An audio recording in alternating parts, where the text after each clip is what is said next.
My name is Erik Asmussen, and my studio is 82 Apps. And what game have you brought here at the Unwinnable Salon? I brought a game called Pwn, and it's a competitive hacking simulator in the style of a really fake 90s hacking movie. So when you say Pwn, you mean the way the kids spell it, P-W-N, is that right? So the name is kind of funny, but it basically captures like the idea of hacking into other computers and also that competitive multiplayer aspect.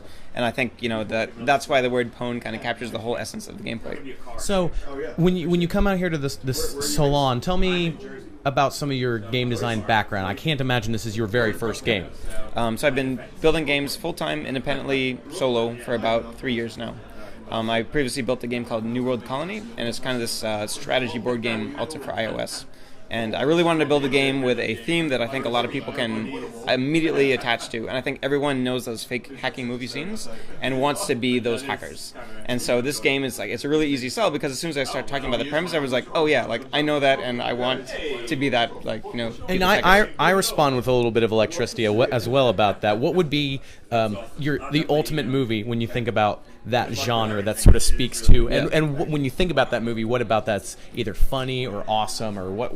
Yeah, tell me what lights you up about that movie. So there's two main things. So Hackers has this, I mean, that's everyone's kind of first reaction. That has this amazing hacker versus hacker battle. And I think that's what I'm playing up in this game is competitive hacking. A lot of hacking mini games are you versus some system. And to me, that's not nearly as interesting as fighting another hacker, that kind of battling.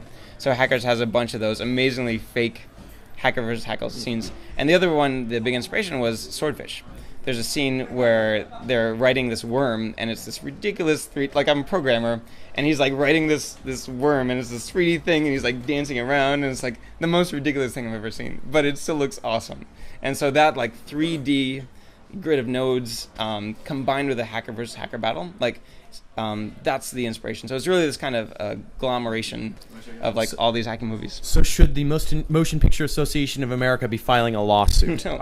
No, well, obviously I don't think they should. There's no, all the characters are original, the whole gameplay is original. It's just really inspired by that spirit of fake hacking, 90s stuff. So. And when you started making it, was it was the whole thing, did it all come together? You had the concept of the hacking films and sort of this grid battle where you and an opponent are tapping at the same time. Did that all fall into place, the mechanic and the inspiration, or was it chicken or the egg first? Yeah. It actually fell into place really easily. So I knew it had to be 3D, it had to have nodes you could kind of rotate around. And when you think about the jargon of hacking, so there's encryption, firewall, viruses, Trojan scanners, they immediately have this kind of strategic implication. There's offensive things, there's defensive things, there's hidden information. And so I basically just laid out all these ideas and I could totally understand how this power would work in a strategy game. And some people, I don't even need to explain the powers to them. They can just say, firewall, I know that's kind of some protective thing I can apply to my nodes. So strategically, it really kind of fit together. There's obviously some tweaking and balancing, but conceptually, it was a pretty easy fit. So please tell people how they can track this game down and when they might expect it. Sure. So it launched last week. Right now it's out for iOS, so it's iPhone and iPad, one universal build.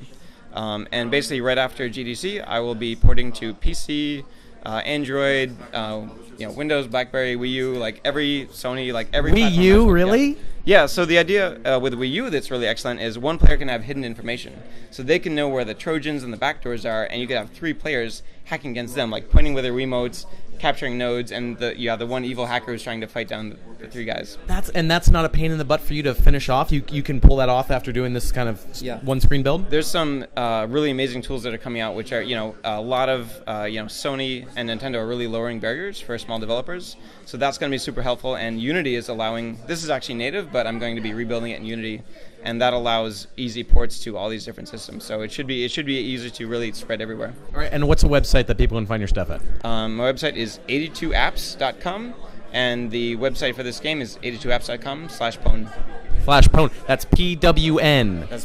It's not PON apostrophe like he's a brony or any of that. Right. Thank you so much. Thank you.